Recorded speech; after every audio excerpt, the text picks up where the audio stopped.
Uttar Pradesh votes in all 7 phases of the Lok Sabha polls to pick its 80 representatives. 3 phases down, what does it look like?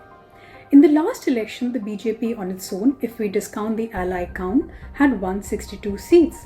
The Bahujan Samaj Party and the Samajwadi Party were in a Mahagathbandhan, with the BSP winning 10 seats and the SP 5. The Congress fell to an all-time low and won just 1 seat. This time, the BJP is fighting the election with its old allies. The Congress and the Samajwadi Party are in an alliance, with the Congress fighting just 17 seats, while the BSP had decided to go alone in this election. One marked feature of this election has been that voting has been low in all 3 phases of the election. In the first phase, the difference was more than 5 percentage points. In the second, more than 6.5 percentage points, and in the third, more than 1.5 percentage points. In absolute terms, these are huge numbers in UP. What does it mean? Traditional electoral wisdom would tell us that voting percentages, when abnormally high, mean that there is strong anti-incumbency. Then why does the BJP seem worried? Because voting has fallen in some of its traditional strongholds. Maybe the BJP voter is too complacent. Hence, the BJP now is focused on getting the voter out and to the polling booth. Another marked feature on ground is that unlike the last election, where the Labharthis or the beneficiaries of different welfare schemes were supposed to form a caste of their own which was voting for the BJP, this time that Labharthi seems to be silent. Understand that it has been 10 years of the BJP government in the centre and 7 in the state. Thus the Labharthis take it as a given that they will be getting the benefits and the freebies that these governments are giving them. Hence that is no longer a talking point. What beyond being a Labharthi? On the ground there is talk about unemployment, stray animals are still a big menace for farmers, paper leaks have taken their toll on the image of the state government. So the BJP is not going to have a cakewalk in this election. The Samajwadi Party and the Congress we see have much better on-ground tuning as compared to the last election. Better on-ground cooperation between workers means that there is greater possibility of the Muslim and the Yadav vote, which is traditionally supposed to go to the Samajwadi Party, to shift to Congress candidates, thus benefiting the Congress in this election. The Bahujan Samajwadi Party seemed to have been putting on some sort of fight in the earlier phases, given its candidate selection and how it was also changing candidates to manage caste equations.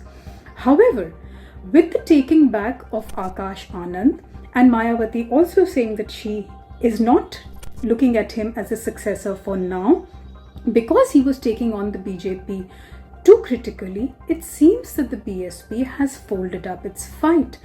In fact, Mayawati on the campaign trail now says that the Samajwadi Party is a bigger enemy of her core voters than the BJP is. If the BJP had hoped to benefit from the Ram Mandir in this election, that really doesn't seem to be happening on ground.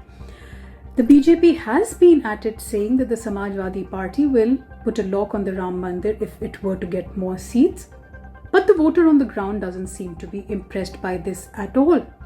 The voter will also bear in mind that the BJP, despite proclaiming itself to be a party with a difference, has gone ahead and given tickets to people like Ajay Mishra Teni, whose son is under investigation for crushing farmers at a protest rally.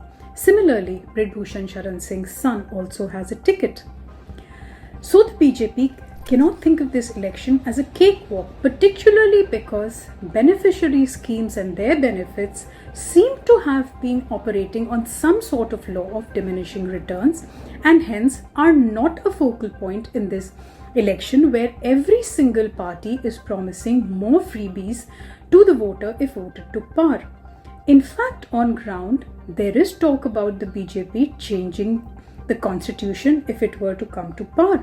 The voter is far more sophisticated and understands these things, though we here might be thinking that matters such as the changing of the constitution and electoral bonds is not a topic of discussion at the ground level. It very much is. The BJP thus seems to, for now, to be focused more on getting its core voter out and getting it to vote to nip the sense of complacency, whereas the Bahujan Samajwadi Party is out of the fray, but the Samajwadi Party and the Congress are continuously hammering the BJP government's failings with the voters. One more thing to note is that the Congress has mounted a deeply emotional campaign this time.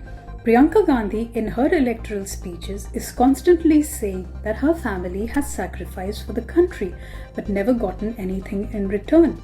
This does ring a bell with some old-timers. So how does it look like after 3 phases? Only the voter knows. But this is for sure, that this is no cakewalk election. And what the voter knows, we shall know only after the last vote has been cast. Stay tuned to The Week for more election news and analysis.